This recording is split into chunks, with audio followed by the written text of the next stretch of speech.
Ah ouais, carrément. Ah oui, forcément, on a toujours envie d'avoir une ou deux pépites qui s'inscrivent dans l'histoire de l'art, dans les encyclopédies. Et t'as un thème... tu parles, je veux dire, ça aussi, c'est le fait d'avoir fait beaucoup d'histoire de l'art, quoi. Il y a des références comme ça et on a envie d'en amener certains, ouais.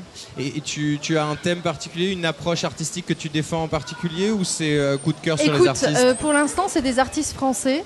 Ouais. Des jeunes artistes français. Alors on délimite la jeunesse d'un artiste à 45 ans en règle générale, ce qui est assez malsain, mais c'est un état de fait. Et puis Donc on peut dire je suis un jeune artiste avant 45 ans. Avant 45 ans, tu peux dire je suis un jeune artiste. Ah oui, tu peux l'amener. Ouais. Tu peux dire je défends un jeune artiste. Alors les collectionneurs te font quel âge? 41. Ah ouais, oui, effectivement. Mais non, ça marche encore. Et français pour l'instant, parce qu'il y a beaucoup de gestion au niveau des formalités douanières, etc. Donc c'est plus simple, effectivement. Et puis il y a tellement de super bons artistes en France que je trouve que c'est déjà pas mal, quoi. Et comment on fait pour être exposé chez toi pour les artistes qui nous écoutent, les jeunes artistes qui nous écoutent? Oups. Alors déjà, je précise que Jeune Galerie de 7 mois, qui a déjà 12 artistes, c'est pas mal du tout. Ouais, déjà 12 artistes. Tous médiums confondus, hein. Ça veut dire que tu as 12 artistes, ça veut dire que tu les représentes exclusivement. Ah ouais. D'accord. Ouais. Oui, parce que... Et donc que tu présentes de manière cyclique dans la galerie? Écoute, ils ont droit à une expo quasiment tous les 1 an et demi. Je fais quelques collectives, là par exemple pour l'ouverture du nouvel espace, le 16 juin. Ouais. Donc tu gardes pas celui d'en face? Non, je change. Ça va être un commissariat de Gonaël Billot, qui invite Joël Hubault, Léa Lebricomte, Arnaud Labelle-Rojoux, Pascal Lièvre et le dernier artiste qui vient d'incorporer la galerie, The Kid. Ok, The Kid. The Kid. Donc un jeune artiste de 42 ans. Alors lui, du coup, 21. Alors c'est un parti pris, mais je trouve que ses œuvres du dessin sont magnifiques, donc en avant, quoi. Mais c'est marrant de constater qu'on dise encore jeune artiste à 45 ans, parce qu'on a quand même 2 exemples, là, Cyprien Gaillard et JR, qui ont complètement explosé à 20... Non, Gaillard un peu plus tard, mais JR beaucoup. Mais de manière internationale, bizarrement, il y a un jeunisme dans les artistes, ils préfèrent les très jeunes. Moi je représente des artistes qui ont 20 ans, qui sont Beaux-Arts. Maintenant, un jeune artiste. Maintenant, l'âge de la réussite artistique, c'est retardé quand même. Ouais. On repart en musique, restez avec nous. En même temps, j'avais choisi Britney Spears, mais on ne veut pas l'effacer. Si, on va écouter Britney Spears. Non. Pourquoi pas? Mon œil. Allô? Pourquoi pas? Non, on va pas écouter. On va écouter Stéphane qui a fait un album. Le best.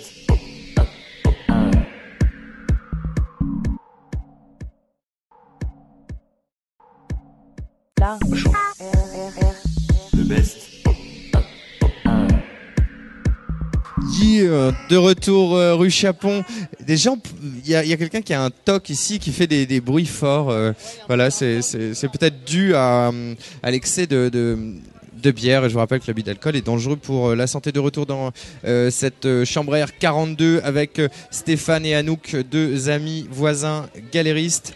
Les micros sont branchés, tu peux simplement l'allumer. Voilà, nous retrouvons ta voix. Bonsoir. Donc on était en train de se dire comment c'était bien d'être galériste, que c'était bien d'être artiste. Mais moi je me pose une question, et maintenant j'ai de plus en plus de mal à y répondre, parce que je suis un peu entre les deux, puisque je suis quelque part responsable moi-même d'une galerie. Mais je me demande est-ce que ça sert vraiment à quelque chose, tout ça? Rien. Tu vois, Yvon Lambert et sa collection. Mais Yvon Lambert, c'est de l'industrie, attention, on n'est plus dans... Il prend sa retraite et puis finalement, il va garder qu'une petite œuvre comme ça, alors qu'il a... Tu vois, donc finalement... On arrive en fin de carrière, là. Donc au contraire, c'est magnifique. Mais bien sûr que ça sert à quelque chose. Ça sert à quoi, alors? Tu vois, en fait, il y a un moment, j'ai douté, quoi. Beaucoup d'études en histoire de l'art. On se demande si on va pas devenir universitaire pour former les futurs artistes, à défaut de les vendre, parce que c'est ça, faire du commerce d'art. Et au final, il y a juste... Tiens, hommage à lui. Une seule chose qu'un de mes ex m'a dit d'assez extraordinaire, c'est mais finalement tu vas aider ces artistes quelque part. Voilà, tu vas les faire vivre finalement. Parce qu'il y a tellement d'artistes qui créent dans leur atelier et qui n'ont pas de galerie. Et quand tu les mets comme ça en lumière, il y a des rentrées, C'est ce que disait Monsieur Badar, c'est que les artistes quasiment naissent dans la galerie, parce qu'avant ils ne sont pas en lumière, ils sont juste à l'état de graines. Vous êtes la serre. Oh, c'est mignon. La serre, la serre, le jardinier en fait. Surtout la visibilité, ouais. Ça c'est sûr. Parce qu'il y a tellement d'ateliers, il y a tellement d'artistes qu'ils ne peuvent pas être découverts comme ça aussi facilement. Alors, donc effectivement, ce focus comme ça en galerie, c'est bien. C'est bien pour nous parce qu'on est découvreurs de talents et en même temps, ils existaient avant nous, ils existeront certainement après, mais on est là pour essayer de faire D'ailleurs, en belle... parlant de ça, n'oubliez pas le vernissage ce samedi de juin à la galerie. On accueille, on fait une exposition collective avec Broken Fingers qui vient juste de finir son show à Londres. Un show très remarqué, c'est des artistes de Haïfa, Israël. On a Pure Evil, un grand artiste de street art britannique. Qui nous a déjà cartonné 2 murs ici. Voilà.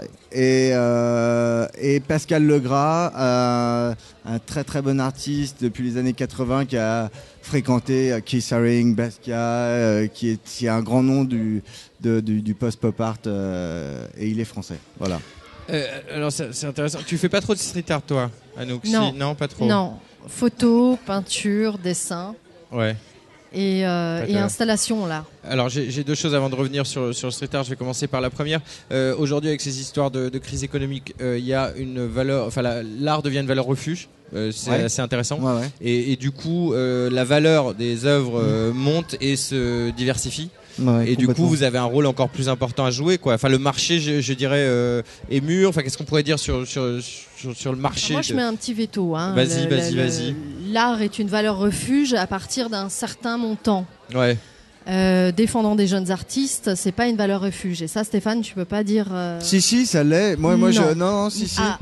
Non, moi j'ai vu des artistes ici qui avaient une vingtaine d'années, 3-4 ans après, les prix s'envolent. Mais 3-4 ans, mais pas au départ. Valeur refuge, ça veut dire dans l'immédiat. C'est un investissement, voilà. Les jeunes artistes, tu crois, tu t'achètes qu'est-ce qu'ils vont faire? Les mecs achètent un plasma, une bagnole, le jour même où ils l'ont acheté, il est dévalorisé. Une œuvre d'art, c'est l'inverse.